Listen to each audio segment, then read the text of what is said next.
THE JUNGLE by Upton Sinclair. Chapter 1. It was 4 o'clock in the morning when the ceremony was over, and the carriages began to arrive. There had been a crowd following all the way, owing to the exuberance of Marija Berczynskas. The occasion rested heavily upon Marija's broad shoulders. It was her task to see that all things went in due form, and after the best home traditions, and flying wildly hither and thither, bowling everyone out of the way, and scolding and exhorting all day with her tremendous voice, Marija was too eager to see that others conformed to the proprieties to consider them herself. She had left the church last of all, and desiring to arrive first at the hall, had issued orders to the coachman to drive faster. When that personage had developed a will of his own in the matter, Marija had flung up the window of the carriage, and leaning out, proceeded to tell him her opinion of him, first in Lithuanian, which he did not understand, and then in Polish, which he did. Having the advantage of her in altitude, the driver had stood his ground, and even ventured to attempt to speak, and the result had been a furious altercation, which, continuing all the way down Ashland Avenue, had added a new swarm of urchins to the cortege at each side street for half a mile. This was unfortunate, for already there was a throng before the door. The music had started up, and half a block away you could hear the dull "vroom, vroom" of a cello, with the squeaking of two fiddles which vied with each other in intricate and altitudinous gymnastics. Seeing the throng, Marija abandoned precipitately the debate concerning the ancestors of her coachman, and springing from the moving carriage, plunged in and proceeded to clear a way to the hall. Once within, she turned and began to push the other way, roaring meantime, "Eik! Eik! Ustarik! Dures!" in tones which made the orchestral uproar sound like fairy music. "Ze Graichonis, Pasilimps minimums, Darzas, Vinas, Schnapses," wines and liquors, Union headquarters. That was the way the signs ran.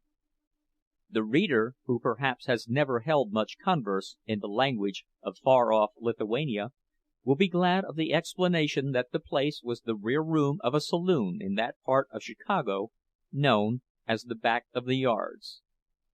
This information is definite, and suited to the matter of fact, but how pitifully inadequate it would have seemed to one who understood that it was the supreme hour of ecstasy in the life of one of God's gentlest creatures, the scene of the wedding feast, and the joy transfiguration of little Ona Lukashite.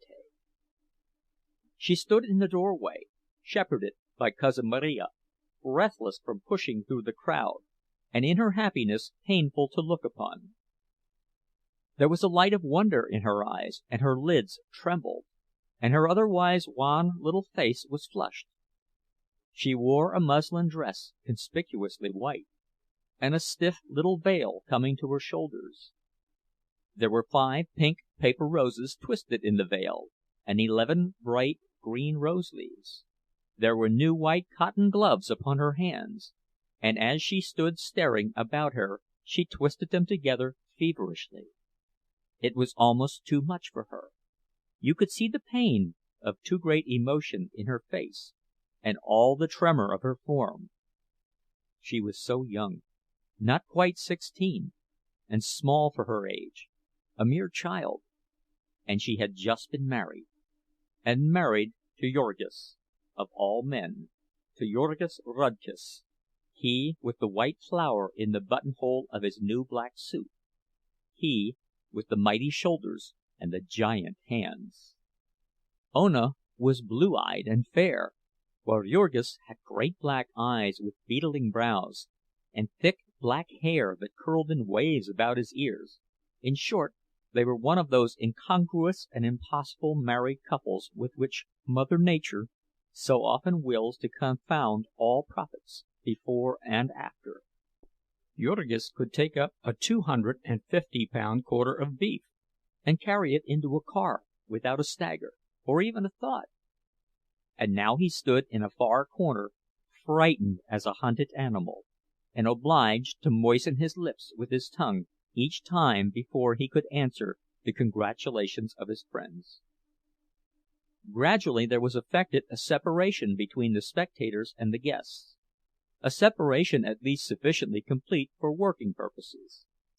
There was no time during the festivities which ensued when there were not groups of onlookers in the doorways and the corners, and if any one of these onlookers came sufficiently close, or looked sufficiently hungry, a chair was offered him, and he was invited to the feast.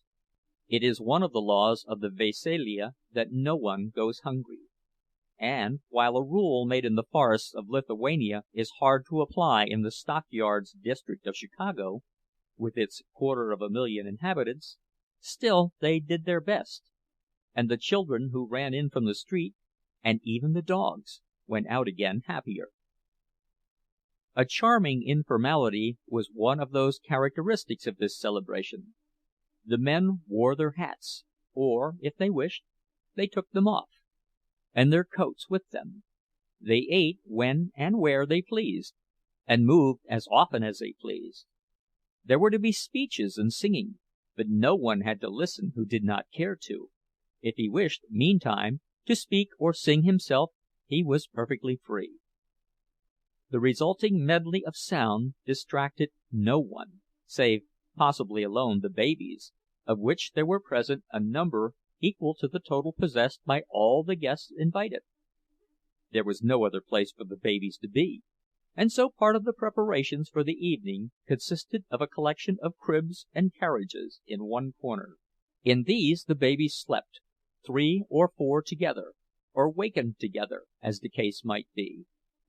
Those who were still older, or could reach the tables, marched about munching contentedly at meat bones and bologna sausages. The room is about 30 feet square, with whitewashed walls, bare save for a calendar, a picture of a racehorse, and a family tree in a gilded frame. To the right there is a door from the saloon, with a few loafers in the doorway, and in the corner beyond it a bar, with the presiding genius clad in soiled white, with waxed black mustaches, and a carefully oiled curl plastered against one side of his forehead. In the opposite corner are 2 tables, filling a third of the room and laden with dishes and cold bajaiuns, which a few of the hungrier guests are already munching. At the head, where sits the bride, is a snow-white cake, with an Eiffel Tower of constructed decoration, with sugar roses and 2 angels upon it, and a generous sprinkling of pink and green and yellow candies. Beyond opens a door into the kitchen, where there is a glimpse to be had of a range with much steam ascending from it, and many women, old and young, rushing hither and thither. In the corner to the left are the 3 musicians, upon a little platform, toiling heroically to make some impression upon the hubbub, also the babies similarly occupied, and an open window whence the populace imbibes the sights and sounds and odors. Suddenly some of the steam begins to advance, and peering through it you discern Aunt Elizabeth, Ona's stepmother, Teta Elzbieta, as they call her, bearing aloft a great platter of stewed duck.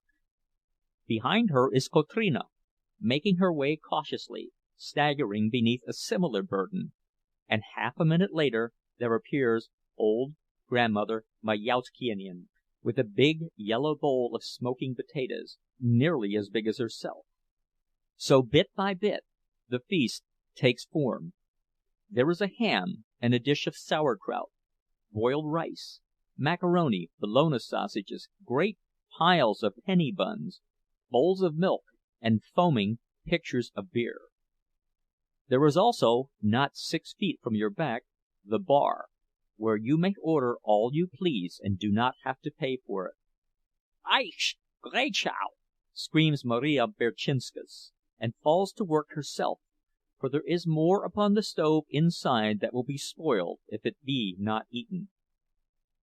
So with laughter and shouts and endless badinage and merriment, the guests take their places. The young men, who for the most part have been huddled near the door, summon their resolution and advance, and the shrinking Jurgis is poked and scolded by the old folks until he consents to seat himself at the right hand of the bride. The two bridesmaids, whose insignia of office are paper wreaths, come next, and after them the rest of the guests, old and young, boys and girls. The spirit of the occasion takes hold of the stately bartender, who condescends to a plate of stewed duck. Even the fat policeman, whose duty it will be later in the evening to break up the fights, draws up a chair to the foot of the table, and the children shout, and the babies yell, and everyone laughs and sings and chatters, while above all the deafening clamor Cousin Marija shouts orders to the musicians. The musicians. How shall one begin to describe them? All this time they have been there, playing in a mad frenzy. All of this scene must be read or said or sung to music. It is the music which makes it what it is. It is the music which changes the place from the rear room of a saloon in the back of the yards to a fairy place, a wonderland, a little corner of the high mansions of the sky. The little person who leads this trio is an inspired man. His fiddle is out of tune, and there is no rosin on his bow, but still he is an inspired man. The hands of the muses have been laid upon him. He plays like one possessed by a demon, by a whole horde of demons. You can feel them in the air round about him, capering frenetically. With their invisible feet they set the pace, and the hair of the leader of the orchestra rises on end, and his eyeballs start from their sockets as he toils to keep up with them. Tamoszius Kuszleika is his name, and he has taught himself to play the violin by practicing all night, after working all day on the killing beds. He is in his shirt sleeves, with a vest figured with faded gold horseshoes, and a pink striped shirt, suggestive of peppermint candy. A pair of military trousers, light blue with a yellow stripe, serve to give that suggestion of authority proper to the leader of a band. He is only about 5 feet high, but even so these trousers are about 8 inches short of the ground. You wonder where he could have gotten them, or rather you wonder if the excitement of being in his presence left you time to think of such things. For he is an inspired man. Every inch of him is inspired. You might almost say inspired separately. He stamps with his feet, he tosses his head, he sways and swings to and fro. He has a wizened-up little face, irresistibly comical, and when he executes a turn or a flourish, his brows knit and his lips work, and his eyelids wink, the very ends of his necktie bristle out, and every now and then he turns upon his companions, nodding, signaling, beckoning frantically, with every inch of him appealing, imploring in behalf of the muses and their call. For they are hardly worthy of Tamoszius, the other two members of the orchestra. The second violin is a Slovak, a tall, gaunt man with black-rimmed spectacles and the mute and patient look of an overdriven mule. He responds to the whip but feebly, and then always falls back into his old rut.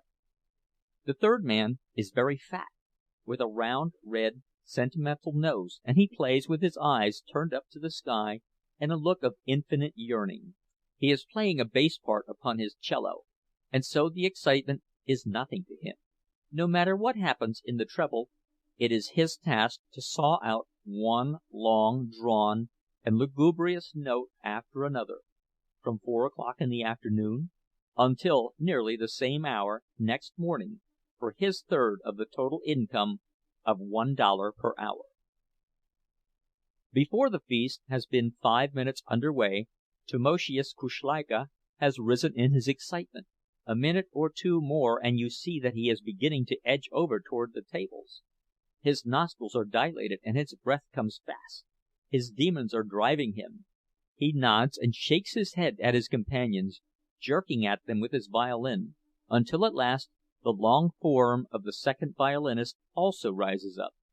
In the end, all three of them begin advancing, step by step, upon the banqueters. Valentiniccia, the cellist, bumping along with his instrument between notes. Finally all three are gathered at the foot of the tables, and there Tamoszius mounts upon a stool.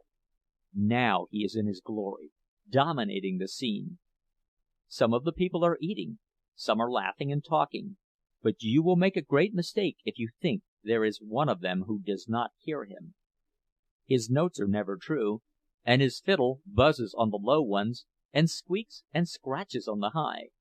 But these things they heed no more than they heed the dirt and noise and squalor about them. It is out of this material that they have to build their lives, with it that they have to utter their souls. And this is their utterance, merry and boisterous, or mournful and wailing, or passionate and rebellious. This music is their music, music of home. It stretches out its arms to them, and they have only to give themselves up. Chicago and its saloons and its slums fade away. There are green meadows and sunlit rivers, mighty forests and snow-clad hills. They behold home landscapes and childhood scenes returning. Old loves and friendships begin to waken, old joys and griefs to laugh and weep. Some fall back and close their eyes, some beat upon the table. Now and then one leaps up with a cry, and calls for this song or that, and then the fire leaps brighter in Tamoszius' eyes, and he flings up his fiddle, and shouts to his companions, and away they go in mad career. The company takes up the choruses, and men and women cry out like all possessed. Some leap to their feet and stamp upon the floor, lifting their glasses and pledging each other. Before long it occurs to someone to demand an old wedding song, which celebrates the beauty of the bride and the joys of love. In the excitement of this masterpiece Tamoszius Kuszleika begins to edge in between the tables, making his way toward the head, where sits the bride. There is not a foot of space between the chairs of the guests, and Tamoszius is so short that he pokes them with his bow whenever he reaches over for the low notes, but still he presses in, and insists relentlessly that his companions must follow. During their progress, needless to say, the sounds of the cello are pretty well extinguished, but at last the three are at the head, and Tamoszius takes his station at the right hand of the bride, and begins to pour out his soul in melting strains. Little Ona is too excited to eat. Once in a while she tastes a little something, when Cousin Marija pinches her elbow and reminds her, but for the most part she sits gazing with the same fearful eyes of wonder. Teta Elzbieta is all in a flutter, like a humming-bird. Her sisters, too, keep running up behind her, whispering, breathless. But Ona seems scarcely to hear them. The music keeps calling, and the far-off look comes back, and she sits with her hands pressed together over her heart. Then the tears begin to come into her eyes, and as she is ashamed to wipe them away, and ashamed to let them run down her cheeks, she turns and shakes her head a little, and then flushes red when she sees that Jurgis is watching her. When in the end Tamoszius Kuszleika has reached her side and is waving his magic wand above her, Ona's cheeks are scarlet, and she looks as if she would have to get up and run away. In this crisis, however, she is saved by Marija Berczynskas, whom the Muses suddenly visit. Marija is fond of a song of lovers' parting. She wishes to hear it, and as the musicians do not know it, she has risen and is proceeding to teach them. Marija is short, but powerful in build. She worked in a canning factory, and all day long she handles cans of beef that weigh 14 pounds. She has a broad Slavic face with prominent red cheeks. When she opens her mouth it is tragical, but you cannot help thinking of a horse. She wears a blue flannel shirtwaist, which is now rolled up to the sleeves, disclosing her brawny arms. She has a carving fork in her hand, with which she pounds on the table to mark the time. As she roars her song, in the voice of which it is enough to say that it leaves no portion of the room vacant, the three musicians follow her, laboriously and note by note, but averaging one note behind. Thus they toil through stanza after stanza of a lovesick swan's lamentation.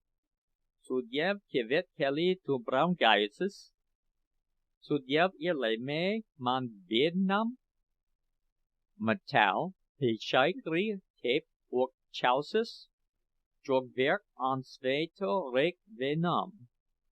When the song is over, it is time for the speech, and old Dede Antanas rises to his feet. Grandfather Antony, Jurgis' father, is not more than 60 years of age, but you would think that he was 80. He has been only 6 months in America, and the change has not done him good. In his manhood he worked in a cotton mill, but then a coughing fell upon him, and he had to leave. Out in the country the trouble disappeared, but he had been working in the pickle rooms at Durham's, and the breathing of the cold, damp air all day has brought it back. Now as he rises he is seized with a coughing fit, and holds himself by his chair and turns away his wan and battered face until it passes. Generally it is the custom for the speech at a veselija to be taken out of one of the books and learned by heart. But in his youthful days Dede Antanas used to be a scholar, and really makes up all the love letters of his friends. Now it is understood that he has composed an original speech of congratulations and benediction. And this is one of the events of the day. Even the boys, who are romping about the room, draw near and listen, and some of the women sob and wipe their aprons in their eyes. It is very solemn, for Antanas Rudkus has become possessed of the idea that he has not much longer to stay with his children. His speech leaves them all so tearful that one of the guests, Jokubas Shedvilas, who keeps a delicatessen store on Halsted Street and is fat and hearty, is moved to rise and say that things may not be as bad as that, and then to go on and make a little speech of his own, in which he showers congratulations and prophecies of happiness upon the bride and groom, proceeding to particulars which greatly delight the young men, but which cause Ona to blush more furiously than ever. Jokubas possesses what his wife complacently describes as poetischkan vedintuve, a poetical imagination. Now a good many of the guests have finished. Since there is no pretense of ceremony, the banquet begins to break up. Some of the men gather about the bar. Some wander about, laughing and singing. Here and there will be a little group, chanting merrily and in sublime indifference to the others, and to the orchestra as well. Everybody is more or less restless. One would guess that something is on their minds. And so it proves. The last tardy diners are scarcely given time to finish before the tables and the debris are shoved into the corner, and the chairs and the babies piled out of the way, and the real celebration of the evening begins. Then Tamoszius Kuszleika, after replenishing himself with a pot of beer, returns to his platform, and standing up, reviews the scene. He taps authoritatively upon the side of his violin, then tucks it carefully under his chin, then waves his bow in an elaborate flourish, and finally smites the sounding strings and closes his eyes, and floats away in spirit upon the wings of a dreamy waltz. His companion follows, but with his eyes open, watching where he treads, so to speak. And finally Valentinavycza, after waiting for a little and beating with his foot to get the time, casts up his eyes to the ceiling and begins to saw. Room, room, room. The company pairs off quickly, and the whole room is soon in motion. Apparently nobody knows how to waltz, but that is nothing, of any consequence. There is music, and they dance, each as he pleases, just as before they sang.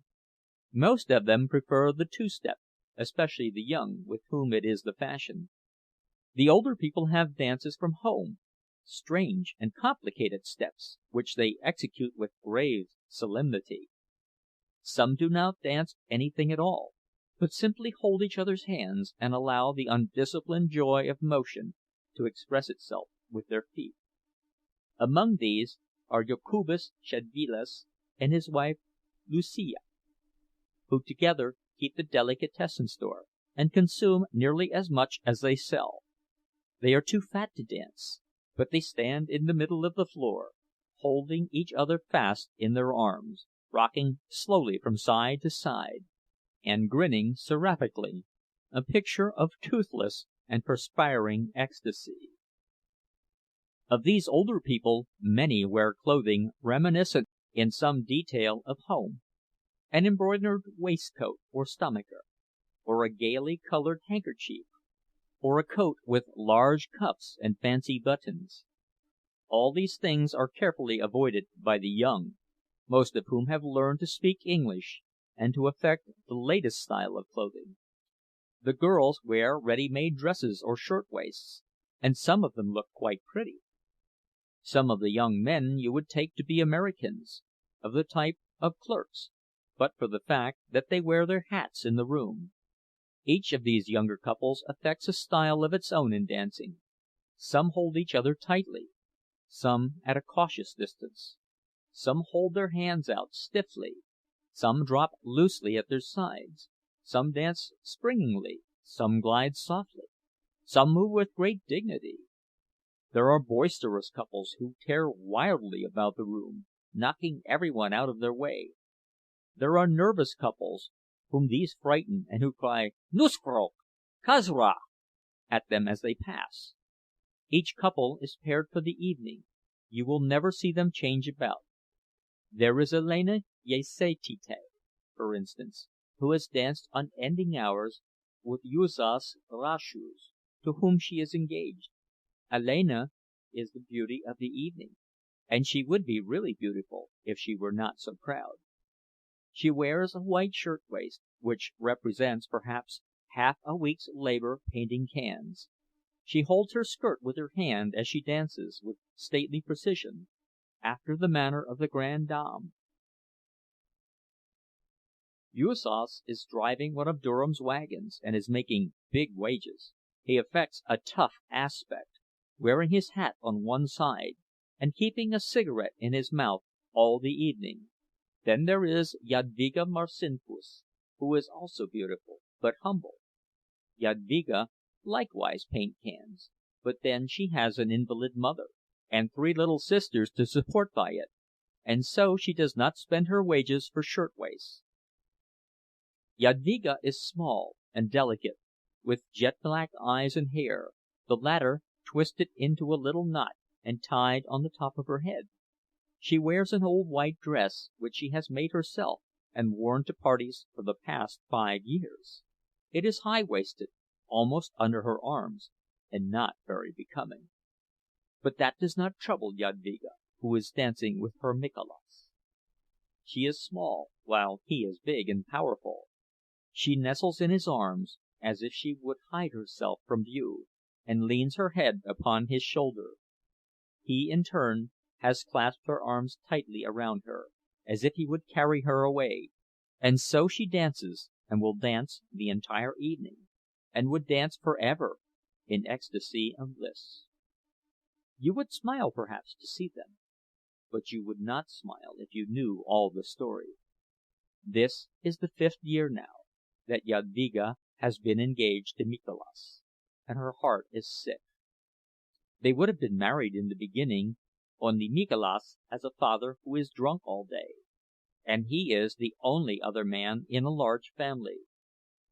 Even so they might have managed it, for Mikolas is a skilled man, but for cruel accidents, which have almost taken the heart out of them. He is a beef-boner, and that is a dangerous trade, especially when you are on piecework and trying to earn a bride. Your hands are slippery, and your knife is slippery, and you are toiling like mad, when somebody happens to speak to you, or you strike a bone. Then your hand slips up on the blade, and there is a fearful gash. And that would not be so bad, only for the deadly contagion. The cut may heal, but you can never tell. Twice now, within the last 3 years, Nicholas has been lying at home with blood poisoning, once for 3 months, and once for nearly 7. The last time, too, he lost his job, and that meant 6 weeks more of standing at the doors of the packing houses, at 6 o'clock on bitter winter mornings, with a foot of snow on the ground and more in the air. There are learned people who can tell you out of the statistics that beef boners make 40 cents an hour, but perhaps these people have never looked into a beef boner's hands. When Tamoszius and his companions stop for a rest, as perforce they must now and then, the dancers halt where they are and wait patiently. They never seem to tire, and there is no place for them to sit down if they did. It is only for a minute anyway, for the leader starts up again, in spite of all the protests of the other two. This time it is another sort of dance, a Lithuanian dance. Those who prefer to go on with the two-step, but the majority go through an intricate series of motions, resembling more fancy skating than a dance. The climax of it is a furious pastissimo, at which the couples seize hands and begin a mad whirling. This is quite irresistible, and everyone in the room joins in, until the place becomes a maze of flying skirts and bodies quite dazzling to look upon. But the sight of sights at this moment is Tamoszius Kuszleika. The old fiddle squeaks and shrieks in protest, but Tamoszius has no mercy. The sweat starts out on his forehead, and he bends over like a cyclist on the last lap of a race. His body shakes and throbs like a runaway steam engine, and the ear cannot follow the flying showers of notes. There is a pale blue mist where you look to see his bowing arm. With a wonderful rush he comes to the end of the tune, and flings up his hands and staggers back exhausted, and with a final shout of delight the dancers fly apart, reeling here and there, bringing up against the walls of the room. After this there is beer for everyone, the musicians included, and the revelers take a long breath and prepare for the great event of the evening, which is the Atchavimas. The Atchavimas is a ceremony which, once begun, will continue for 3 or 4 hours, and it involves one uninterrupted dance.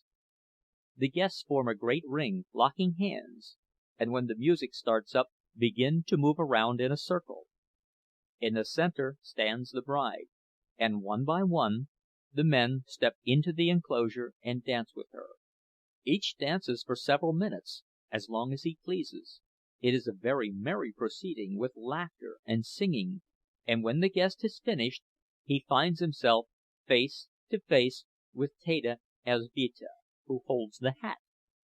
Into it he drops a sum of money, $1, or perhaps $5, according to his power, and his estimate of the value of the privilege. The guests are expected to pay for this entertainment. If they be proper guests, they will see that there is a neat sum left over for the bride and bridegroom to start life upon. Most fearful they are to contemplate the expenses of this entertainment. They will certainly be over $200, and maybe $300. And $300 is more than a year's income of many a person in this room.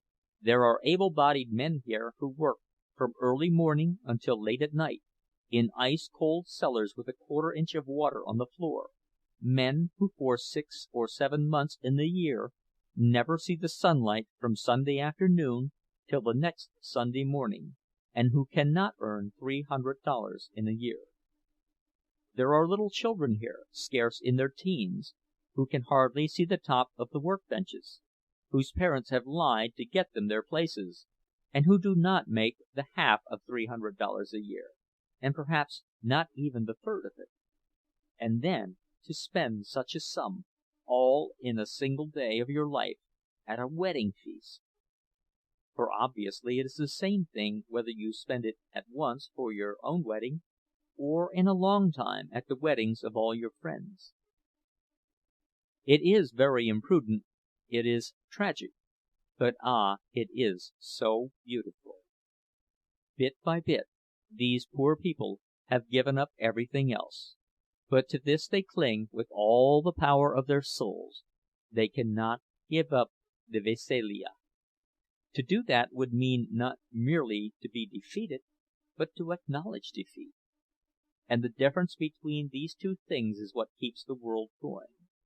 The Veselija has come down to them from a far-off time, and the meaning of it was that one might dwell within the cave and gaze upon shadows, provided only that once in his lifetime he could break his chains and feel his wings and behold the sun, provided that once in his lifetime he might testify to the fact that life, with all its cares and its terrors, is no such great thing after all, but merely a bubble upon the surface of a river, a thing that one may toss and play with as a juggler tosses his golden balls, a thing that one may quaff like a goblet of rare red wine.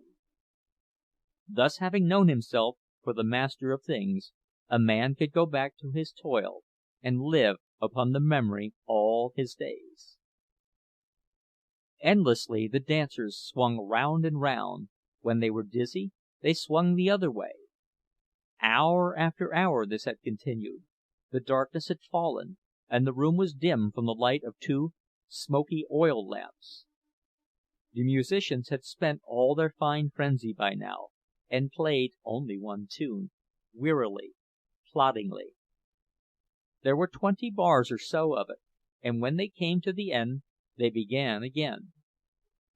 Once every 10 minutes or so they would fail to begin again, but instead would sink back exhausted, a circumstance which invariably brought on a painful and terrifying scene that made the fat policeman stir uneasily in his sleeping place behind the door. It was all Marija Berczynskas. Marija was one of those hungry souls who clung with desperation to the skirts of the retreating muse. All day long she had been in a state of wonderful exaltation, and now it was leaving, and she would not let it go. Her soul cried out in the words of Faust, "Stay, thou art fair!" Whether it was by beer, or by shouting, or by music, or by motion, she meant that it should not go. And she would go back to the chase of it, and no sooner be fairly started than her chariot would be thrown off the track, so to speak, by the stupidity of those thrice accursed musicians. Each time Marija would emit a howl and fly at them, shaking her fists in their faces, stamping upon the floor, purple and incoherent with rage. In vain the frightened Tamoszius would attempt to speak, to plead the limitations of the flesh. In vain would the puffing and breathless Ponas Jokubas insist, in vain would Teta Elzbieta implore. "Szalin!" Marija would scream. "Paluk ish Helio! What are you paid for, children of hell?" And so, in sheer terror, the orchestra would strike up again, and Marija would return to her place and take up her task. She bore all the burden of the festivities now. Ona was kept up by her excitement, but all of the women and most of the men were tired. The soul of Marija was alone unconquered.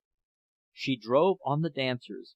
What had once been the ring had now the shape of a pear, with Marija at the stem, pulling one way and pushing the other, shouting, stamping, singing, a very volcano of energy.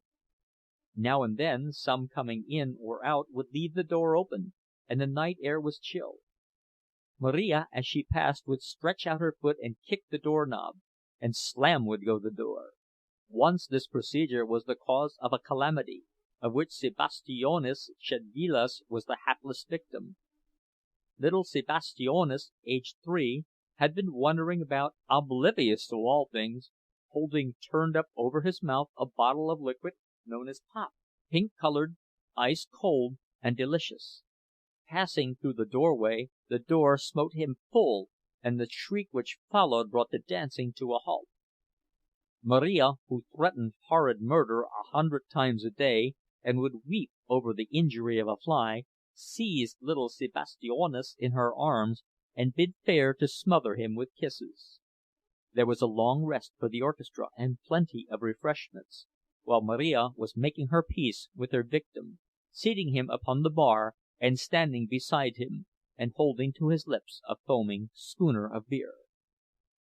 In the meantime, there was going on in another corner of the room an anxious conference between Teta Elzbieta and Dede Antanas, and a few of the more intimate friends of the family. A trouble was come upon them. The Veselija is a compact not expressed, but therefore only the more binding upon all. Everyone's share was different, and yet everyone knew perfectly well what his share was, and strove to give a little more. Now, however, since they had come to the new country, all this was changing. It seemed as if there must be some subtle poison in the air that one breathed here. It was affecting all the young men at once. They would come in crowds and fill themselves with a fine dinner, and then sneak off. One would throw another's hat out of the window, and both would go out to get it, and neither could be seen again. Or now and then half a dozen of them would get together and march out openly, staring at you, and making fun of you to your face. Still others, worse yet, would crowd about the bar, and at the expense of the host drink themselves sodden, paying not the least attention to anyone, and leaving it to be thought that either they had danced with the bride already, or meant to later on. All these things were going on now, and the family was helpless with dismay. So long they had toiled, and such an outlay they had made. Ona stood by, her eyes wide with terror. Those frightful bills, how they had haunted her, each item gnawing at her soul all day and spoiling her rest at night. How often she had named them over one by one, and figured on them as she went to work. $15 for the hall, $22.25 for the ducks, $12 for the musicians, $5 at the church, and a blessing of the Virgin besides, and so on without an end. Worst of all was the frightful bill that was still to come from Graiczunas for the beer and liquor that might be consumed. One could never get in advance more than a guess as to this from a saloon-keeper, and then, when the time came, he always came to you scratching his head and saying that he had guessed too low, but that he had done his best. Your guests had gotten so very drunk. By him you were sure to be cheated unmercifully, and that even though you thought yourself the dearest of the hundreds of friends he had. He would begin to serve your guests out of a keg that was half full, and finish with one that was half empty, and then you would be charged for 2 kegs of beer. He would agree to serve a certain quality at a certain price, and when the time came you and your friends would be drinking some horrible poison that could not be described. You might complain, but you would get nothing for your pains but a ruined evening. While, as for going to the law about it, you might as well go to heaven at once. The saloon-keeper stood in with all the big politics men in the district, and when you had once found out what it meant to get into trouble with such people, you would know enough to pay what you were told to pay, and shut up. What made all this the more painful was that it was so hard on the few that had really done their best. There was poor old Ponas Jokubas, for instance. He had already given $5, and did not everyone know that Jokubas Szedvilas had just mortgaged his delicatessen store for $200 to meet several months' overdue rent? And then there was withered old Poni Aniele, who was a widow, and had 3 children, and the rheumatism besides, and did washing for the tradespeople on Halsted Street at prices it would break your heart to hear named. Aniele had given the entire profit of her chickens for several months. 8 of them she owned, and she kept them in a little place fenced around on her back stairs. All day long the children of Aniele were raking in the dump for food for these chickens, and sometimes, when the competition there was too fierce, you might see them on Halsted Street, walking close to the gutters, and with their mother following to see that no one robbed them of their finds. Money could not tell the value of these chickens to old Mrs. Jukniene. She valued them differently, for she had a feeling that she was getting something for nothing by means of them, that with them she was getting the better of a world that was getting the better of her in so many other ways. So she watched them every hour of the day, and had learned to see like an owl at night to watch them then. One of them had been stolen long ago, and not a month passed that someone did not try to steal another. As the frustrating of this one attempt involved a score of false alarms, it will be understood what a tribute old Mrs. Jukniene brought, just because Teta Elzbieta had once loaned her some money for a few days, and saved her from being turned out of her house. More and more friends gathered round while the lamentation about these things was going on. Some drew nearer, hoping to overhear the conversation, who were themselves among the guilty, and surely that was a thing to try the patience of a saint. Finally there came Jurgis, urged by some, and the story was retold to him. Jurgis listened in silence, with his great black eyebrows knitted. Now and then there would come a gleam underneath them, and he would glance about the room. Perhaps he would have liked to go at some of those fellows with his big clenched fist, but then doubtless he realized how little good it would do him. No bill would be any less for turning out any one at this time. And then there would be the scandal, and Jurgis wanted nothing except to get away with Ona and to let the world go its own way. So his hands relaxed, and he merely said quietly, "It is done, and there is no use in weeping, Teta Elzbieta." Then his look turned toward Ona, who stood close to his side, and he saw the wide look of terror in her eyes. "Little one," he said in a low voice, "do not worry. It will not matter to us. We will pay them all somehow. I will work harder." That was always what Jurgis said. One had grown used to it as the solution of all difficulties. "I will work harder."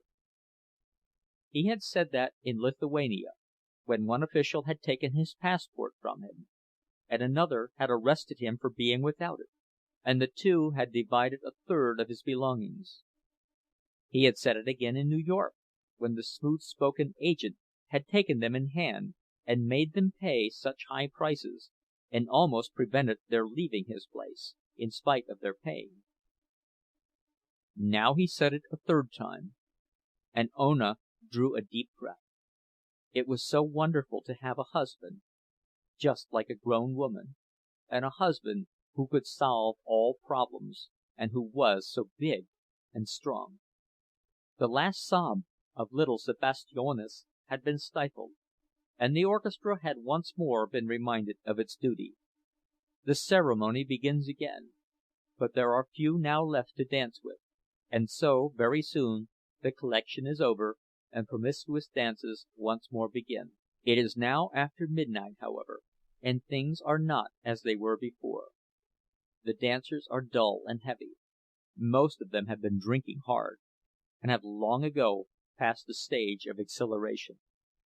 They dance in monotonous measure, round after round, hour after hour, with eyes fixed upon vacancy, as if they were only half conscious, in a constantly growing stupor.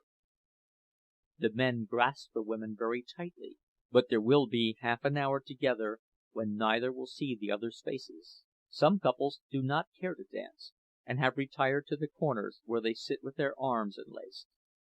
Others, who have been drinking still more, wander about the room, bumping into everything. Some are in groups of 2 or 3, singing, each group its own song.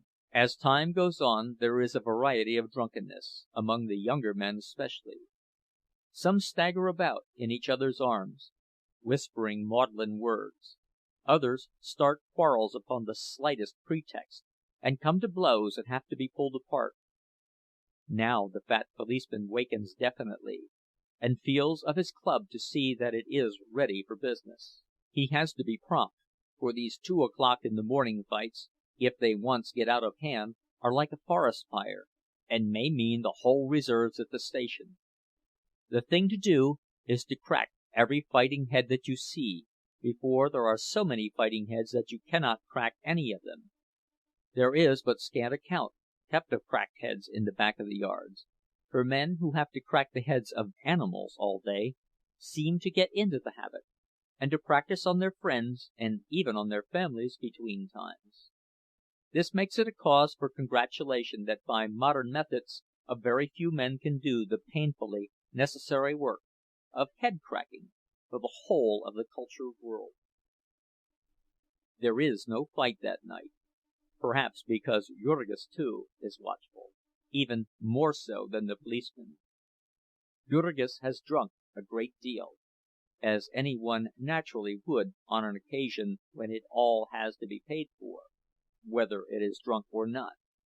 But he is a very steady man, and does not easily lose his temper.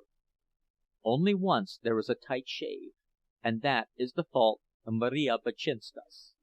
Marija has apparently concluded about 2 hours ago that if the altar in the corner, with the deity in soiled white, be not the true home of the Muses, it is, at any rate, the nearest substitute on earth attainable, and Marija is just fighting drunk when there come to her ears the facts about the villains who have not paid that night.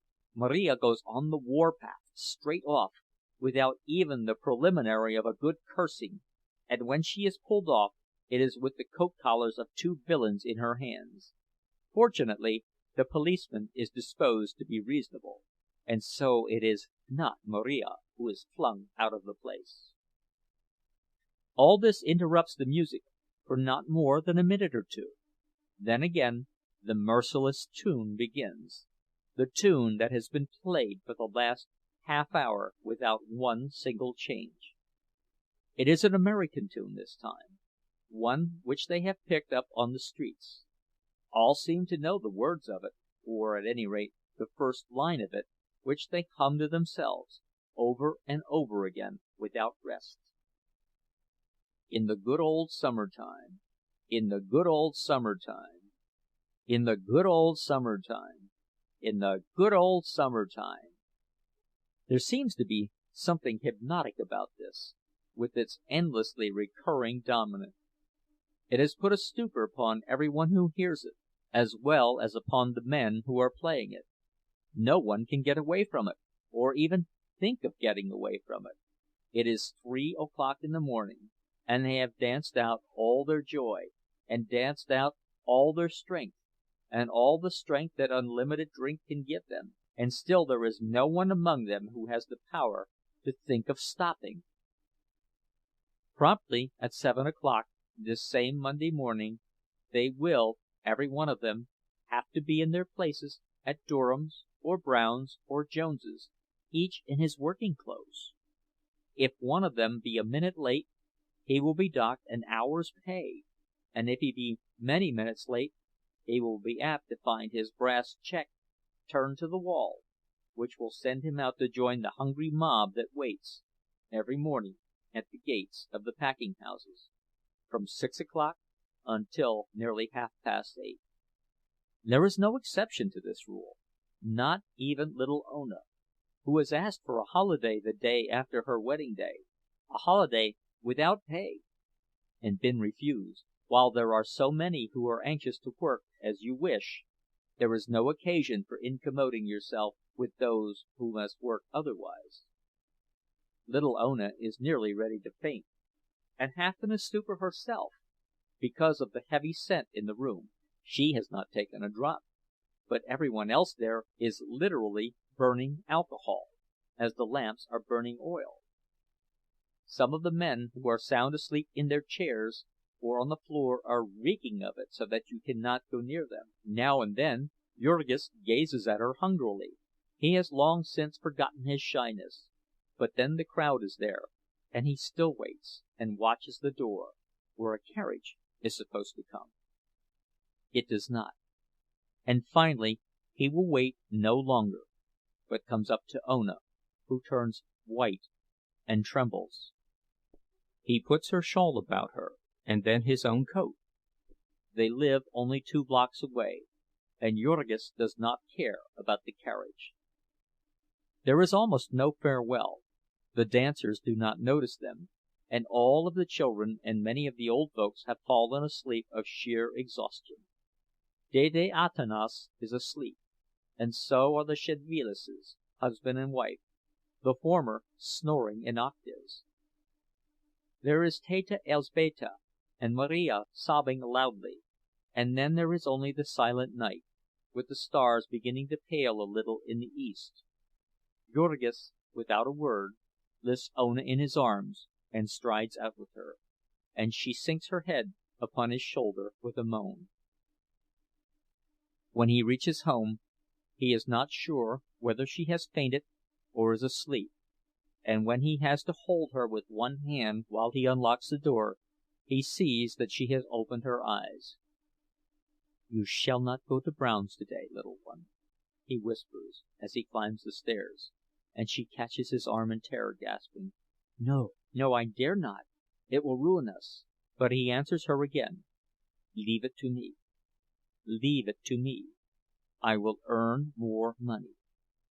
I will work harder." End of chapter 1. Recording The Jungle by Upton Sinclair. Chapter 2. Jurgis talked lightly about work because he was young. They told him stories about the breaking down of men, there in the stockyards of Chicago, and of what had happened to them afterward—stories to make your flesh creep.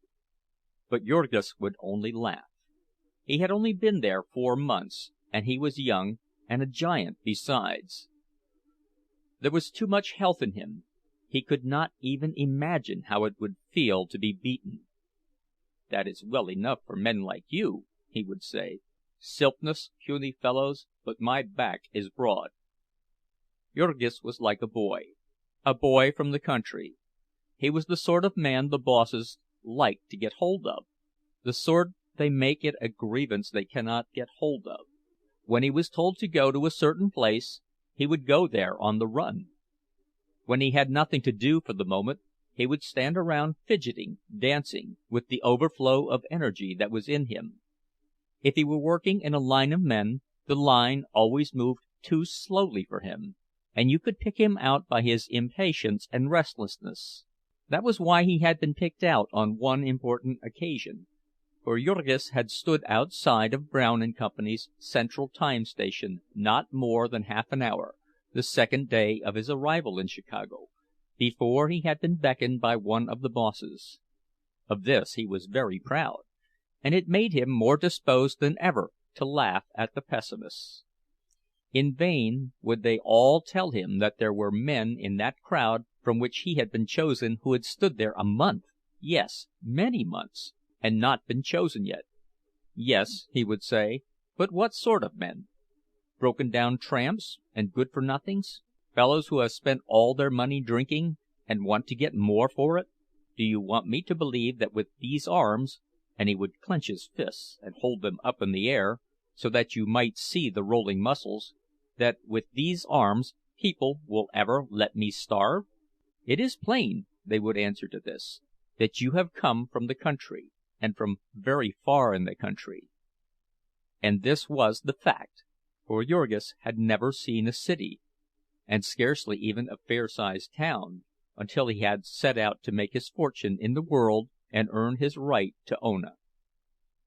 His father, and his father's father before him, and as many ancestors back as legend could go, had lived in that part of Lithuania known as Brelovcha, the Imperial Forest. This is a great tract of 100,000 acres, which from time immemorial has been a hunting preserve of the nobility.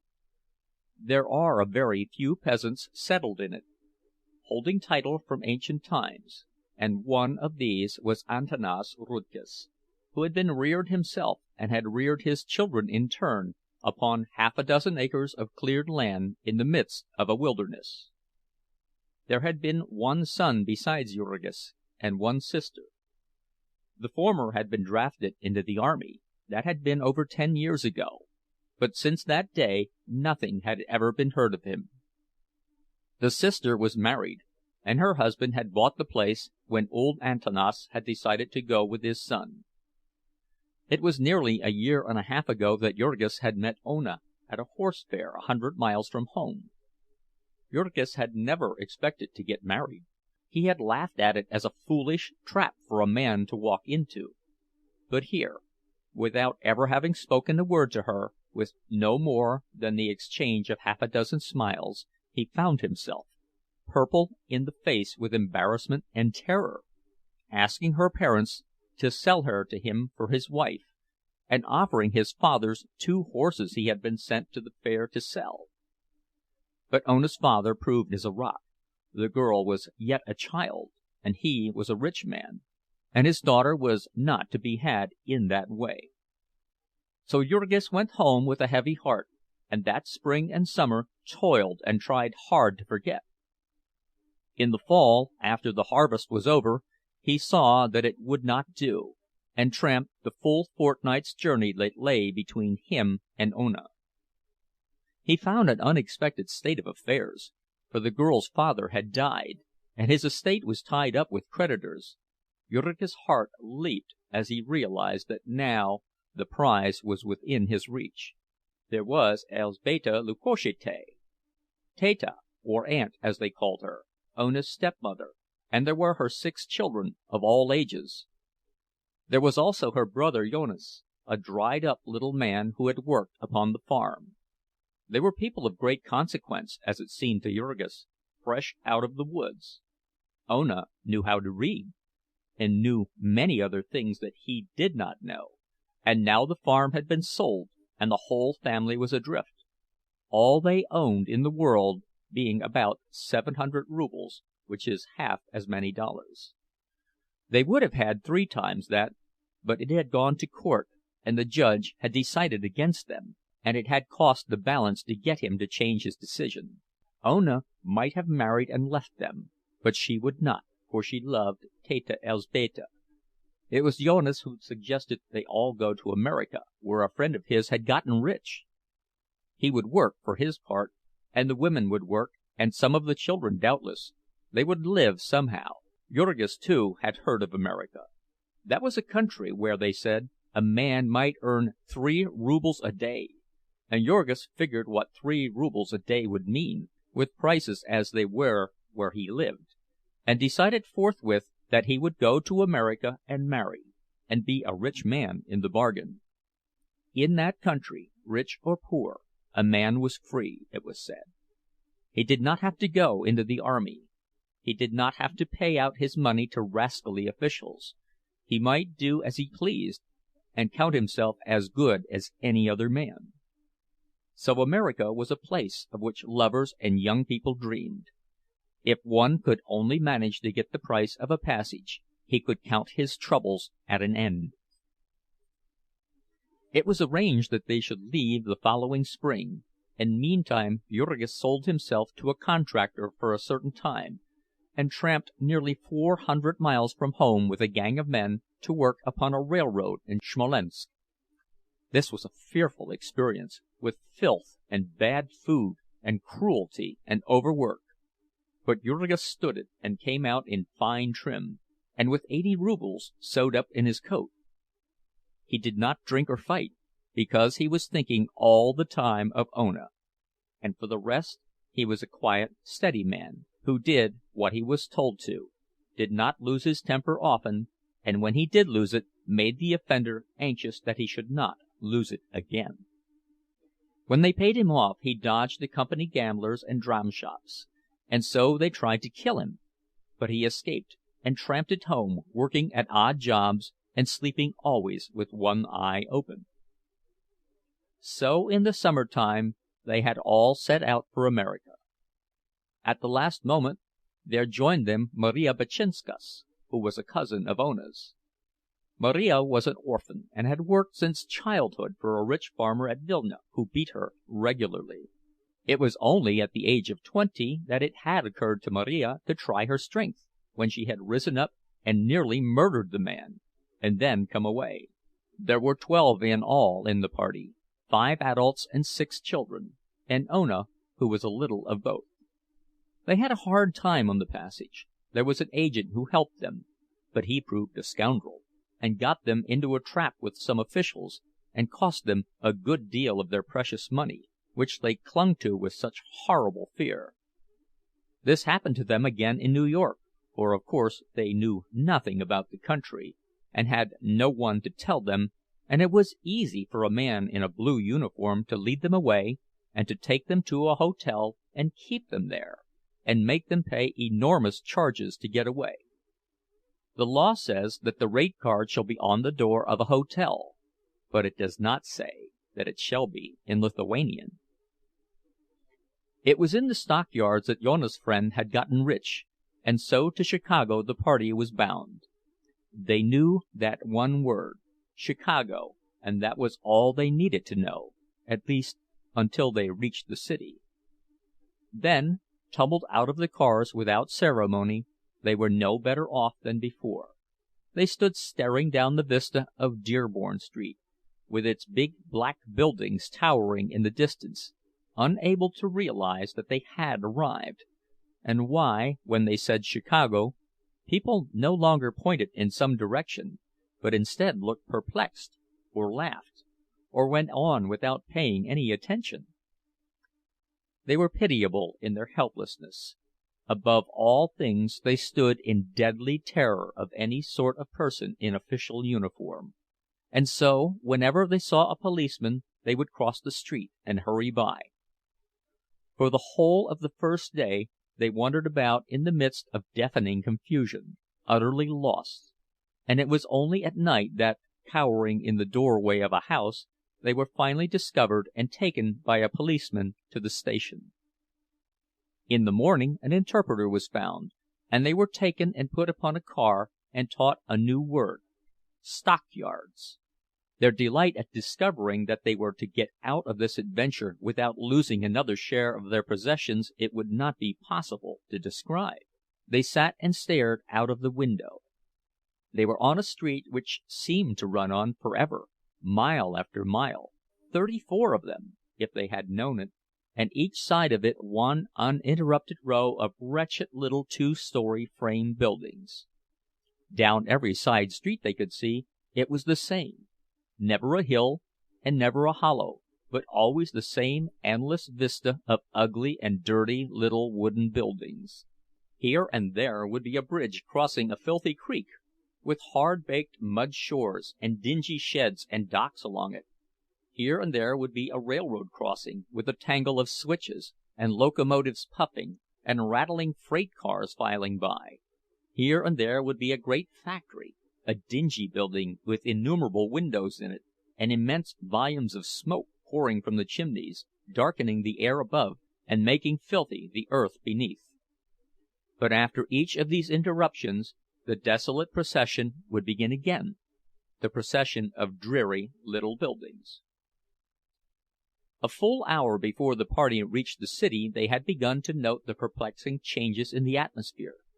It grew darker all the time, and upon the earth the grass seemed to grow less green. Every minute, as the train sped on, the colors of things became dingier, the fields were grown parched and yellow, the landscape hideous and bare. And along with the thickening smoke they began to notice another circumstance, a strange, pungent odor. They were not sure that it was unpleasant, this odor.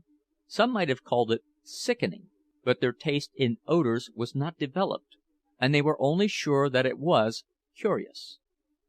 Now, sitting in the trolley car, they realized that they were on their way to the home of it, that they had traveled all the way from Lithuania to it. It was now no longer something far off and faint that you caught in whiffs. You could literally taste it as well as smell it. You could take hold of it, almost, and examine it at your leisure. They were divided in their opinions about it. It was an elemental odor, raw and crude. It was rich, almost rancid, sensual and strong. There were some who drank it in as if it were an intoxicant. There were others who put their handkerchiefs to their faces. The new immigrants were still tasting it, lost in wonder, when suddenly the car came to a halt, and the door was flung open, and a voice shouted, "Stockyards!" They were left standing upon the corner, staring. Down a side street there were 2 rows of brick houses, and between them a vista. Half a dozen chimneys, tall as the tallest of buildings, touching the very sky, and leaping from them half a dozen columns of smoke, thick, oily, and black as night. It might have come from the center of the world, this smoke, where the fires of the ages still smolder. It came as if self-impelled, driving all before it, a perpetual explosion. It was inexhaustible. One stared, waiting to see it stop, but still the great streams rolled out. They spread in vast clouds overhead, writhing, curling. Then, uniting in one giant river, they streamed away down the sky, stretching a black pall as far as the eye could reach. Then the party became aware of another thing. This, too, like the color, was a thing elemental. It was a sound made up of 10,000 little sounds. You scarcely noticed it at first. It sunk into your consciousness. A vague disturbance, a trouble. It was like the murmuring of the bees in the spring, the whisperings of the forest. It suggested endless activity, the rumblings of a world in motion. It was only by an effort that one could realize that it was made by animals, that it was the distant lowing of 10,000 cattle, the distant grunting of 10,000 swine. They would have liked to follow it up, but alas, they had no time for adventures just then. The policeman on the corner was beginning to watch them, and so, as usual, they started up the street. Scarcely had they gone a block, however, before Jonas was heard to give a cry, and began pointing excitedly across the street.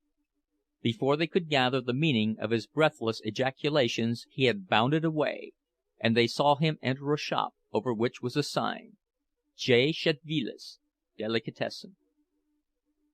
When he came out again, it was in company with a very stout gentleman in shirt sleeves and an apron, clasping Jonas by both hands and laughing hilariously. Then Teta Elzbieta recollected suddenly that Szedvilas had been the name of the mythical friend who had made his fortune in America. To find that he had been making it in the delicatessen business was an extraordinary piece of good fortune at this juncture. Though it was well on in the morning, they had not breakfasted, and the children were beginning to whimper. Thus was the happy ending to a woeful voyage. The 2 families literally fell upon each other's necks, for it had been years since Jokubas Szedvilas had met a man from his part of Lithuania. Before half the day they were lifelong friends. Jokubas understood all the pitfalls of this new world, and could explain all of its mysteries. He could tell them the things they ought to have done in the different emergencies, and what was still more to the point, he could tell them what to do now. He would take them to Poni Aniele, who kept a boarding-house the other side of the yards. Old Mrs. Jukniene, he explained, had not what one would call choice accommodations, but they might do for the moment. To this Teta Elzbieta hastened to respond that nothing could be too cheap to suit them just then, for they were quite terrified over the sums they had had to expend. A very few days of practical experience in this land of high wages had been sufficient to make clear to them the cruel fact that it was also a land of high prices, and that in it the poor man was almost as poor as in any other corner of the earth. And so there vanished in a night all the wonderful dreams of wealth that had been haunting Jurgis. What had made the discovery all the more painful was that they were spending, at American prices, money which they had earned at home rates of wages, and so were really being cheated by the world. The last 2 days they had all but starved themselves. It made them quite sick to pay the prices that the railroad people asked them for food. Yet when they saw the home of the widow Jukniene, they could not but recoil. Even so, in all their journey they had seen nothing so bad as this. Poni Aniele had a 4-room flat in one of that wilderness of 2-story frame tenements that lie back of the yards. There were 4 such flats in each building, and each of the 4 was a boarding house for the occupancy of foreigners, Lithuanians, Poles, Slovaks, or Bohemians. Some of these places were kept by private persons, some were cooperative. There would be an average of half a dozen boarders to each room. Sometimes there were 13 or 14 to one room, 50 or 60 to a flat. Each one of the occupants furnished his own accommodations, that is, a mattress and some bedding. The mattresses would be spread upon the floor in rows, and there would be nothing else in the place except a stove. It was by no means unusual for 2 men to own the same mattress in common, one working by day and using it by night, and the other working at night and using it in the daytime. Very frequently a lodging-house keeper would rent the same beds to double shifts of men. Mrs. Jukniene was a wizened little woman, with a wrinkled face. Her home was unthinkably filthy. You could not enter by the front door at all, owing to the mattresses, and when you tried to go up the back stairs you found that she had walled up most of the porch with old boards to make a place to keep her chickens. It was a standing jest of the boarders that Aniele cleaned house by letting the chickens loose in the rooms. Undoubtedly this did keep down the vermin, but it seemed probable, in view of all the circumstances, that the old lady regarded it rather as feeding the chickens than as cleaning the rooms. The truth was that she had definitely given up the idea of cleaning anything, under pressure of an attack of rheumatism, which had kept her doubled up in one corner of her room for over a week, during which time 11 of her boarders, heavily in her debt, had concluded to try their chances of employment in Kansas City. This was July, and the fields were green. One never saw the fields, nor any green thing whatever, in Packingtown, but one could go out on the road and hobo it, as the men phrased it, and see the country, and have a long rest and an easy time riding on the freight cars. Such was the home to which the new arrivals were welcomed. There was nothing better to be had. They might not do so well by looking further, for Mrs. Jukniene had at least kept one room for herself and her 3 little children, and now offered to share this with the women and the girls of the party. They could get bedding at a second-hand store, she explained, and they would not need any while the weather was so hot. Doubtless they would all sleep on the sidewalk such nights as this, as did nearly all of her guests. "Tomorrow," Jurgis said, when they were left alone, "tomorrow I will get a job, and perhaps Jonas will get one also, and then we can get a place of our own." Later that afternoon he and Ona went out to take a walk and look about them, to see more of this district which was to be their home. In back of the yards the dreary 2-story frame houses were scattered farther apart, and there were great spaces bare, that seemingly had been overlooked by the great soar of a city as it spread itself over the surface of the prairie. These bare places were grown up with dingy yellow weeds, hiding innumerable tomato cans. Innumerable children played upon them, chasing one another here and there, screaming and fighting. The most uncanny thing about this neighborhood was the number of children. You thought there must be a school just out, and that it was only after long acquaintance that you were able to realize that there was no school, but that these were the children of the neighborhood, that there were so many children to the block in Packingtown that nowhere on its streets could a horse and buggy move faster than a walk. It could not move faster anyhow, on account of the state of the streets.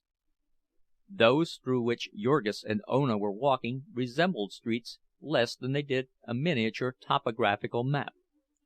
The roadway was commonly several feet lower than the level of the houses, which were sometimes joined by high board walks.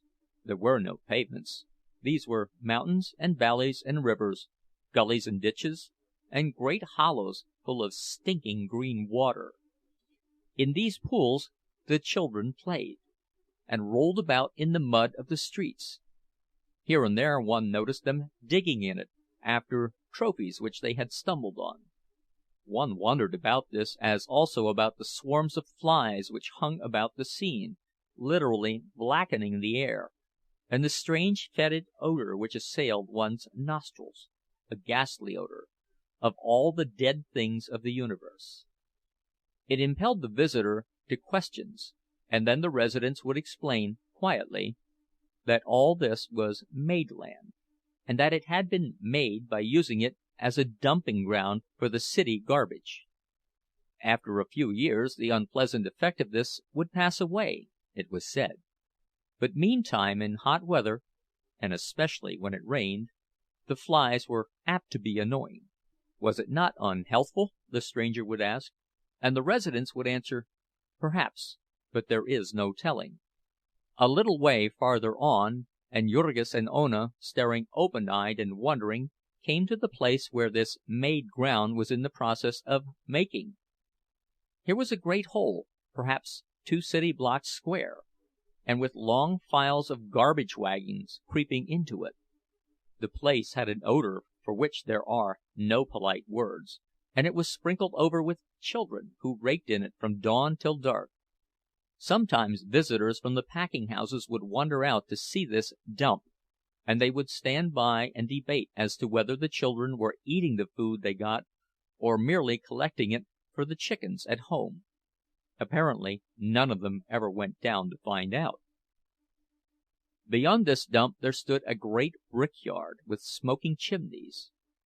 First they took out the soil to make bricks, and then they filled it up again with garbage, which seemed to Jurgis and Ona a felicitous arrangement, characteristic of an enterprising country like America. A little way beyond was another great hole, which they had emptied and not yet filled up.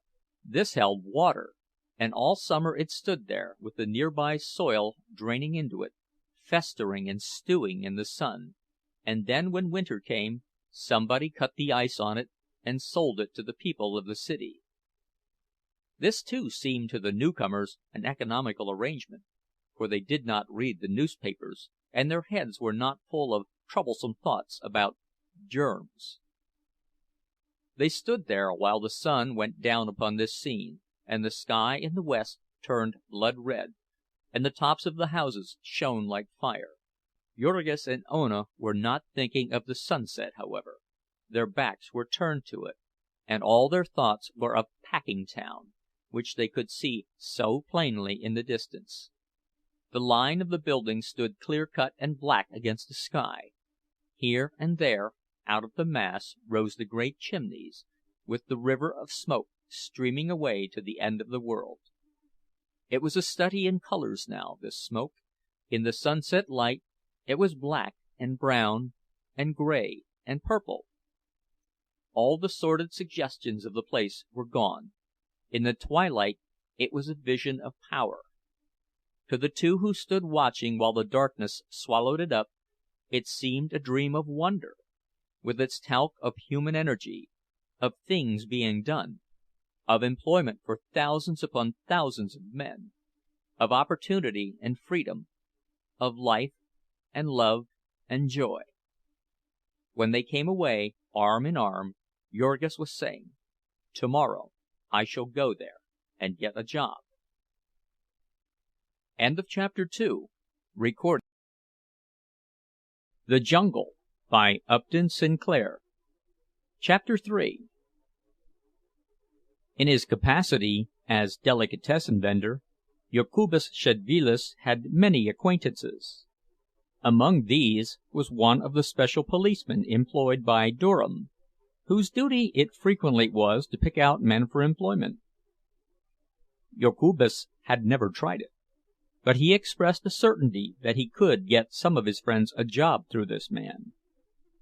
It was agreed, after consultation, that he should make the effort with old Antanas and with Jonas. Jurgis was confident of his ability to get work for himself, unassisted by anyone. As we have said before, he was not mistaken in this. He had gone to Brown's and stood there not more than half an hour before one of the bosses noticed his form towering above the rest, and signaled to him. The colloquy which followed was brief and to the point. "Speak English?" "No." "Lithuanian." Jurgis had studied this word carefully. "Job?" "Je." A nod. "Worked here before?" "No stand." Signals and gesticulations on the part of the boss. Vigorous shakes of the head by Jurgis. "Shovel guts?" "No stand." More shakes of the head. "Czarnos." "Pagaichtis." "Shluafa." Imitative motions. "Je." "See door?" "Doris?" Pointing. "Je." "Tomorrow, 7 o'clock. Understand?" "Freitoy?" "Freshpates?" "Septinye?" "Decoy." "Tamishte." "Thank you, sir." And that was all. Jurgis turned away, and then in a sudden rush the full realization of his triumph swept over him, and he gave a yell and a jump and started off on a run. He had a job! He had a job! And he went all the way home as if upon wings, and burst into the house like a cyclone, to the rage of the numerous lodgers who had just turned in for their daily sleep. Meantime, Jokubas had been to see his friend the policeman, and received encouragement, so it was a happy party. There being no more to be done that day, the shop was left under the care of Lucija, and her husband sallied forth to show his friends the sights of Packingtown. Jokubas did this with the air of a country gentleman escorting a party of visitors over his estate.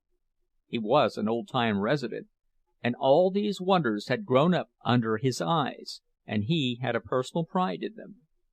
The packers might own the land, but he claimed the landscape, and there was no one to say nay to this.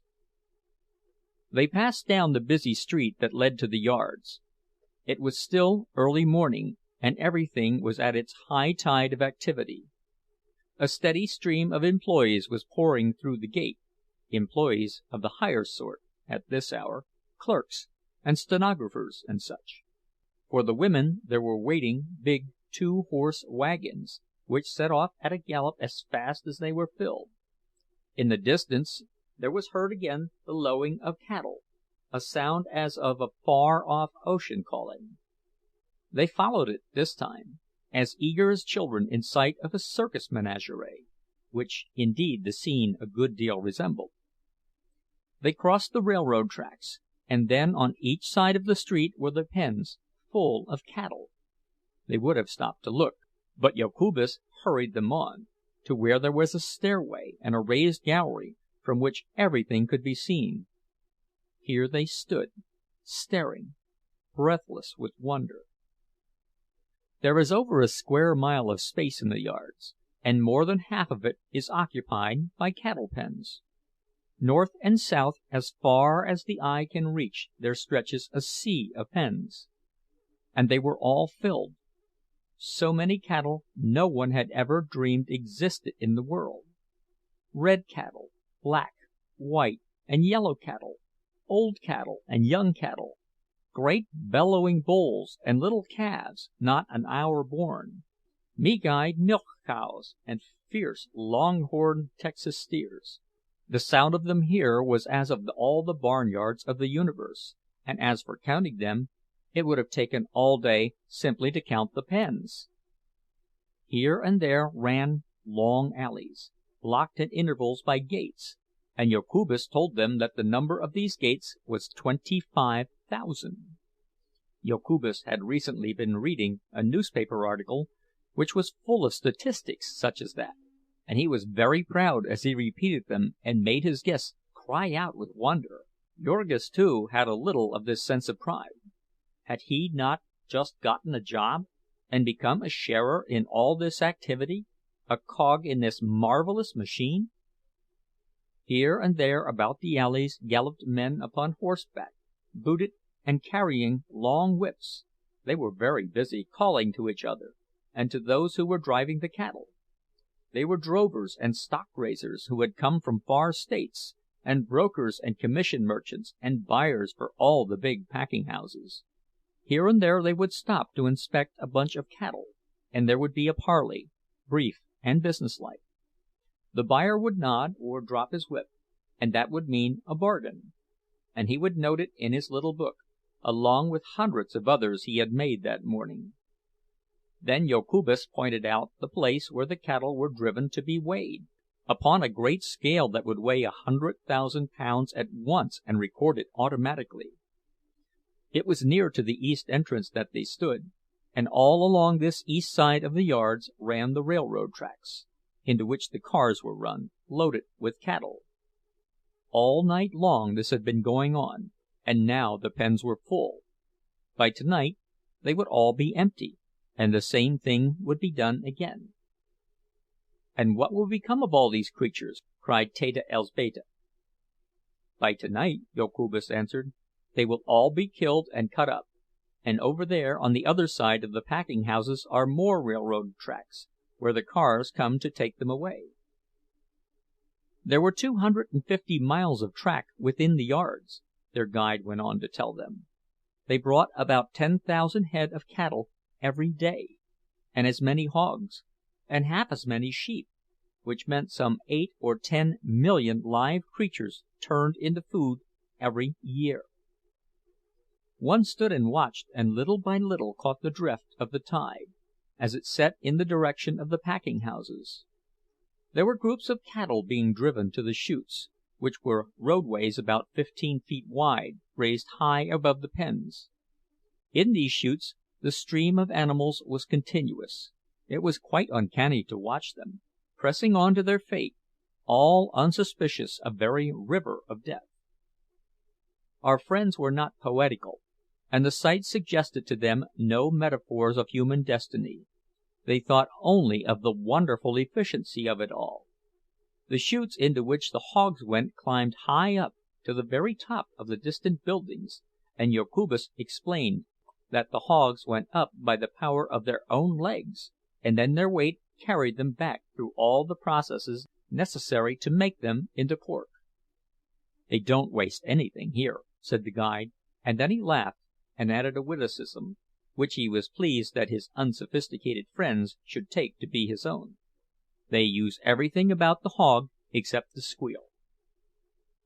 In front of Brown's General Office building there grows a tiny plot of grass, and this, you may learn, is the only bit of green thing in Packingtown. Likewise, this jest about the hog and his squeal, the stock in trade of all the guides, is the one gleam of humor that you will find there. After they had seen enough of the pens, the party went up the street to the mass of buildings which occupy the center of the yards. These buildings, made of brick and stained with innumerable layers of Packingtown smoke, were painted all over with advertising signs, from which the visitor realized suddenly that he had come to the home of many of the torments of his life. It was here that they made those products with the wonders of which they pestered him so, by placards that defaced the landscape when he traveled, and by staring advertisements in the newspapers and magazines, by silly little jingles that he could not get out of his mind, and gaudy pictures that lurked for him around every street corner. Here was where they made Brown's Imperial hams and bacon, Brown's dressed beef, Brown's Excelsior sausages. Here was the headquarters of Durham's pure leaf lard, of Durham's breakfast bacon, Durham's canned beef, potted ham, deviled chicken, Peerless fertilizer. Entering one of the Durham buildings, they found a number of other visitors waiting, and before long there came a guide to escort them through the place. They make a great feature of showing strangers through the packing plants, for it is a good advertisement. but Ponas Jokubas whispered maliciously that the visitors did not see any more than the packers wanted them to. They climbed a long series of stairways outside of the building, to the top of its 5 or 6 stories. Here was the chute with its river of hogs, all patiently toiling upward. There was a place for them to rest, to cool off, and then through another passageway they went into a room from which there is no returning for hogs. It was a long, narrow room, with a gallery along it for visitors.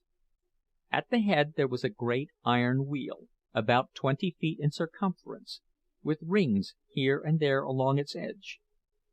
Upon both sides of this wheel there was a narrow space, into which came the hogs at the end of their journey. In the midst of them stood a great burly Negro, bare-armed and bare-chested. He was resting for the moment, for the wheel had stopped while the men were cleaning up. In a minute or two, however, it began slowly to revolve, and then the men upon each side of it sprang to work. They had chains which they fastened about the leg of the nearest hog, and the other end of the chain they hooked into one of the rings upon the wheel. So as the wheel turned, a hog was suddenly jerked off his feet and borne aloft. At the same instant the car was assailed by a most terrifying shriek. The visitors started in alarm, the women turned pale and shrank back. The shriek was followed by another, louder and yet more agonizing, for once started upon that journey, the hog never came back. At the top of the wheel he was shunted off upon a trolley, and went sailing down the room. And meantime another was swung up, and then another, and another, until there was a double line of them, each dangling by a foot, and kicking in frenzy, and squealing. The uproar was appalling, perilous to the eardrums.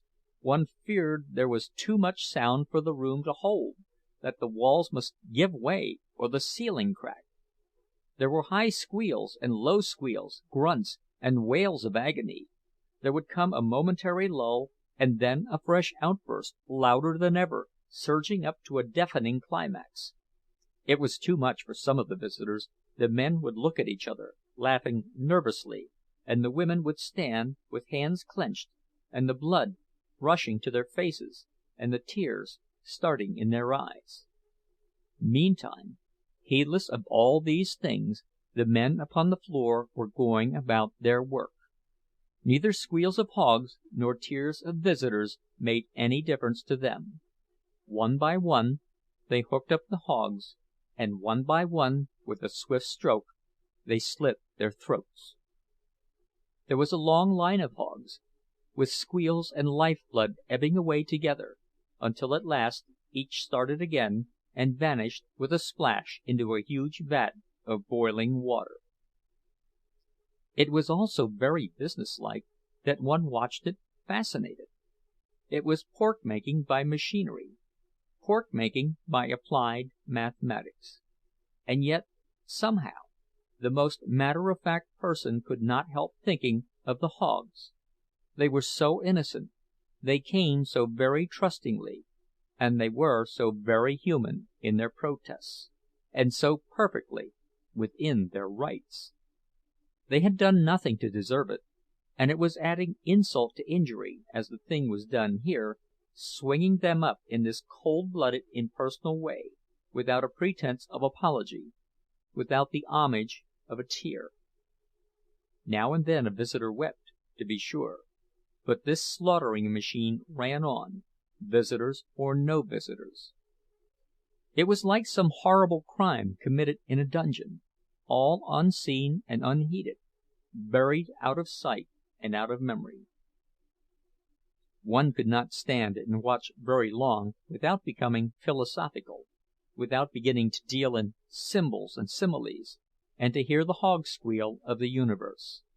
Was it permitted to believe that there was nowhere upon the earth, or above the earth, a heaven for hogs, where they were requited for all this suffering? Each one of these hogs was a separate creature. Some were white hogs, some were black, some were brown, some were spotted. Some were old, some young. Some were long and lean, some were monstrous, and each of them had an individuality of his own, a will of his own, a hope and a heart's desire. Each was full of self-confidence, of self-importance, and a sense of dignity. And trusting and strong in faith he had gone about his business, the while a black shadow hung over him and a horrid fate waited in his pathway. Now suddenly it had swooped upon him, and had seized him by the leg. Relentless, remorseless it was. All his protests, his screams, were nothing to it. It did its cruel will with him, as if his wishes, his feelings, had simply no existence at all. It cut his throat, and watched him gasp out of his life. And now was one to believe that there was nowhere a god of hogs, to whom this hog personality was precious, to whom these hog squeals and agonies had a meaning? Who would take this hog into his arms and comfort him, reward him for his work well done, and show him the meaning of his sacrifice? Perhaps some glimpse of all this was in the thoughts of our humble-minded Jurgis, as he turned to go on with the rest of the party, and muttered, "Dieve, but I'm glad I'm not a hog." The carcass hog was scooped out of the vat by machinery, and then it fell to the second floor, passing on the way through a wonderful machine with numerous scrapers, which adjusted themselves to the size and shape of the animal, and sent it out at the other end with nearly all of its bristles removed. It was then again strung up by machinery, and sent upon another trolley ride, this time passing between two lines of men, who sat upon a raised platform, each doing a certain single thing to the carcass as it came to him. One scraped the outside of a leg, another scraped the inside of the same leg. One with a swift stroke cut the throat, another with two swift strokes severed the head, which fell to the floor and vanished through a hole. Another made a slit down the body, a second opened the body wider, a third with a saw cut the breastbone, a fourth loosened the entrails, a fifth pulled them out, and they also slid through a hole in the floor. There were men to scrape each side and men to scrape the back. There were men to clean the carcass inside, to trim it and wash it. Looking down this room, one saw, creeping slowly, a line of dangling hogs 100 yards in length, and for every yard there was a man, working as if a demon were after him.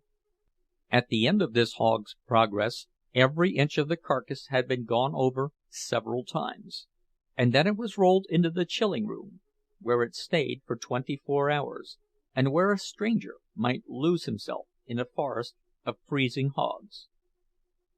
Before the carcass was admitted here, however, it had to pass a government inspector, who sat in the doorway and felt of the glands in the neck for tuberculosis. This government inspector did not have the manner of a man who was worked to death. He was apparently not haunted by a fear that the hog might get by him before he had finished his testing. If you were a sociable person, he was quite willing to enter into conversation with you, and to explain to you the deadly nature of the ptomaines which are found in tubercular pork; and while he was talking with you, you could hardly be so ungrateful as to notice that a dozen carcasses were passing him untouched. This inspector wore a blue uniform with brass buttons, and he gave an atmosphere of authority to the scene, and, as it were, put the stamp of official approval upon the things which were done in Durham's. Jurgis went down the line with the rest of the visitors, staring open-mouthed, lost in wonder. He had dressed hogs himself in the forest of Lithuania, but he had never expected to live to see one hog dressed by several hundred men. It was like a wonderful poem to him, and he took it all in guilelessly, even to the conspicuous signs demanding immaculate cleanliness of the employees. Jurgis was vexed when the cynical Jokubas translated these signs with sarcastic comments, offering to take them to the secret rooms where the spoiled meats went to be doctored. The party descended to the next floor, where the veriest waste materials were treated. Here came the entrails, to be scraped and washed clean for sausage casings. Men and women worked here in the midst of a sickening stench, which caused the visitors to hasten by, gasping. To another room came all the scraps to be tanked, which meant boiling and pumping off the grease to make soap and lard. Below they took out the refuse, and this too was a region in which the visitors did not linger. In still other places men were engaged in cutting up the carcasses that had been through the chilling rooms. First there were the splitters, the most expert workmen in the plant, who earned as high as 50 cents an hour, and did not a thing all day except chop hogs down the middle. Then there were cleaver men, great giants with muscles of iron. Each had 2 men to attend him, to slide the half carcass in front of him on the table and hold it while he chopped it, and then turn each piece so that he might chop it once more. His cleaver had a blade about 2 feet long, and he never made but one cut. He made it so neatly, too, that his implement did not smite through and dull itself. There was just enough force for a perfect cut, and no more. So through various yawning holes there slipped to the floor below, to one room hams, to another forequarters, to another sides of pork. One might go down to this floor and see the pickling rooms, where the hams were put into vats, and the great smoke rooms with their air-tight iron doors. In other rooms they prepared salt pork. There were whole cellars full of it, built up in great towers to the ceiling. In yet other rooms they were putting up meat in boxes and barrels, and wrapping hams and bacon in oiled paper, sealing and labeling and sewing them. From the doors of these rooms went men with loaded trucks, to the platform where freight cars were waiting to be filled, and one went out there and realized with a start that he had come at last to the ground floor of this enormous building. Then the party went across the street to where they did the killing of beef, where every hour they turned 400 or 500 cattle into meat. Unlike the place they had left, all this work was done on one floor, and instead of there being one line of carcasses which moved to the workmen, there were 15 or 20 lines, and the men moved from one to another of these. This made a scene of intense activity, a picture of human power wonderful to watch.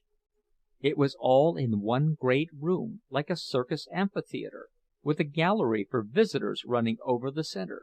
Along one side of the room ran a narrow gallery, a few feet from the floor, into which gallery the cattle were driven by men with goads which gave them electric shocks. Once crowded in there, the creatures were prisoned, each in a separate pen by gates that shut, leaving them no room to turn around; and while they stood billowing and plunging, over the top of the pen there leaned one of the knockers, armed with a sledge-hammer, and watching for a chance to deal a blow. The room echoed with thuds in quick succession, and the stamping and kicking of the steers. The instant the animal had fallen, the knocker passed on to another, while a second man raised a lever, and the side of the pen was raised, and the animal, still kicking and struggling, slid out to the killing bed. Here a man put shackles about one leg, and pressed another lever, and the body was jerked up into the air. There were 15 or 20 such pens, and it was a matter of only a couple of minutes to knock 15 or 20 cattle and roll them out. Then once more the gates were opened, and another lot rushed in, and so out of each pen there rolled a steady stream of carcasses, which the men upon the killing beds had to get out of the way. The manner in which they did this was something to be seen and never forgotten. They worked with furious intensity, literally upon the run, at a pace with which there is nothing to be compared except a football game. It was all highly specialized labor, each man having his task to do. Generally, this would consist of only 2 or 3 specific cuts, and he would pass down the line of 15 or 20 carcasses, making these cuts upon each. First there came the butcher, to bleed them. This meant one swift stroke, so swift that you could not see it, only the flash of the knife, and before you could realize it, the man had darted on to the next line, and a stream of bright red was pouring out upon the floor. This floor was half an inch deep with blood, in spite of the best efforts of men who kept shoveling it through holes. It must have made the floor slippery, but no one could have guessed this by watching the men at work. The carcass hung for a few minutes to bleed. There was no time lost, however, for there were several hanging in each line, and one was always ready. It was let down to the ground, and there came the headsman, whose task it was to sever the head, with 2 or 3 swift strokes. Then came the floorsman to make the first cut in the skin, and then another to finish ripping the skin down the center, and then half a dozen more in swift succession to finish the skinning. After they were through, the carcasses were again swung up, and while a man with a stick examined the skin to make sure that it had not been cut, and another rolled its tip and tumbled it through one of the inevitable holes in the floor, the beef proceeded on its journey. There were men to cut it, and men to split it, and men to gut it and scrape it clean inside. There were some with hose which threw jets of boiling water upon it, and others who removed the feet and added the final touches. In the end, as with the hogs, the finished beef was run into the chilling room to hang its appointed time. The visitors were taken there and shown them, all neatly hung in rows, labeled conspicuously with the tags of the government inspectors, and some which had been killed by a special process, marked with the sign of the kosher rabbi, certifying that it was fit for sale to the orthodox. And then the visitors were taken to the other parts of the building, to see what became of each particle of the waste material that had vanished through the floor, and to the pickling rooms, and the salting rooms, the canning rooms, and the packing rooms, where choice meat was prepared for shipping in refrigerator cars, destined to be eaten in all the 4 corners of civilization. Afterward they went outside, wandering about among the mazes of buildings in which was done the work auxiliary to this great industry. There was scarcely a thing needed in the business that Durham and Company did not make for themselves. There was a great steam power plant and an electricity plant. There was a barrel factory and a boiler repair shop. There was a building to which the grease was piped and made into soap and lard, and then there was a factory for making lard cans, and another for making soap boxes. There was a building in which the bristles were cleaned and dried, for the making of hair cushions and such things. There was a building where the skins were dried and tanned.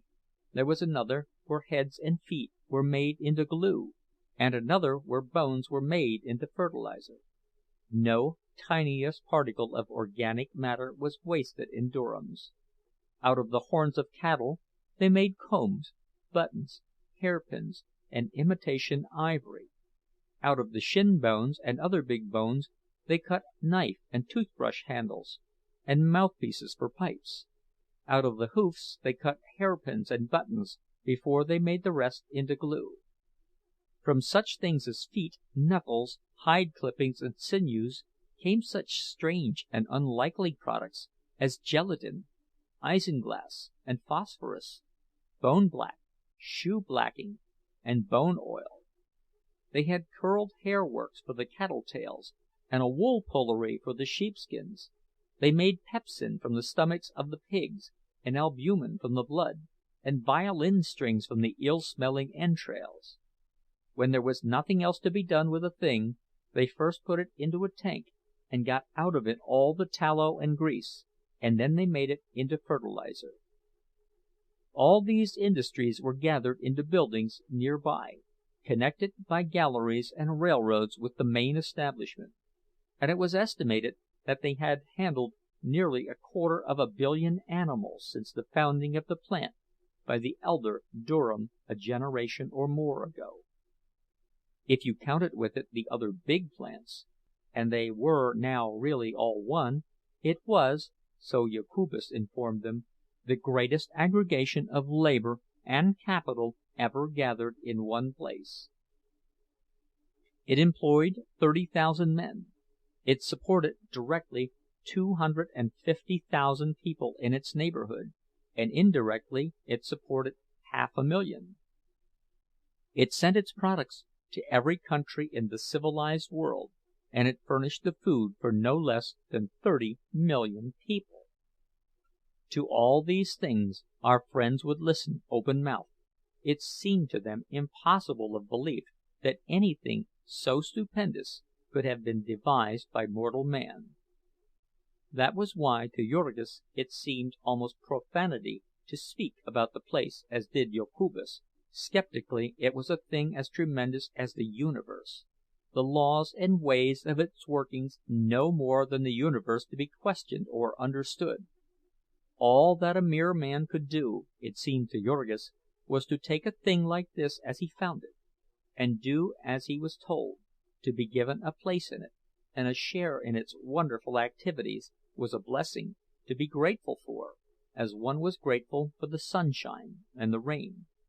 Jurgis was even glad that he had not seen the place before meeting with his triumph, for he felt that the size of it would have overwhelmed him.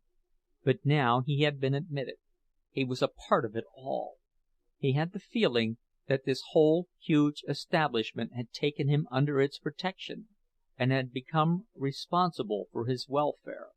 So guileless was he, and ignorant of the nature of business, that he did not even realize that he had become an employee of Brown's, and that Brown and Durham were supposed by all the world to be deadly rivals, were even required to be deadly rivals by the law of the land, and ordered to try to ruin each other under penalty of fine and imprisonment. Chapter 3